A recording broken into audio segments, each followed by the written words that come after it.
ഒരു കഥ പറഞ്ഞു തരട്ടെ. ആരുടെ കഥയാണെന്ന് അറിയാമോ? നമ്മുടെ മുത്തുനബിയുടെ കഥയാണ് കേട്ടോ. ഒരു കൊച്ചു കഥ. പ്രിയരെ, ഒരു ദിവസം നമ്മുടെ നബി തങ്ങൾ ഒരു വഴിയിലൂടെ ഇങ്ങനെ സഞ്ചരിക്കുകയായിരുന്നു.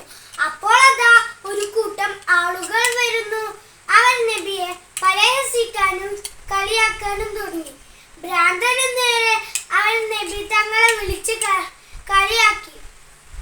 അപ്പോൾ ജിബ്രീൽ അലൈഹിസ്സലാം വന്ന് ചോദിച്ചു, അല്ലേ പുന്നായ നബിയെ, ഈ കാണുന്ന വലിയ മഴകൾ അവർക്ക് നേരെ മഴക്കെട്ടിയോ?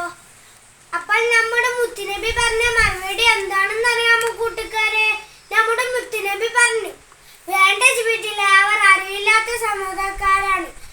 എന്തൊരു നല്ല സ്വഭാവമാണ് നമ്മുടെ മുത്തുനബിയുടെ സ്വഭാവം. എല്ലാ കൂട്ടുകാരെ, നമ്മൾക്കും ഇങ്ങനത്തെ സ്വഭാവമാണ് വേണ്ടത്. അള്ളാഹു തൗഫീഖ് നൽകട്ടെ. ആമീൻ. എന്നാൽ ഞാൻ പോട്ടെ. എൻ്റെ കഥ എല്ലാവർക്കും ഇഷ്ടപ്പെട്ടല്ലോ. അസ്സലാമു അലൈക്കും.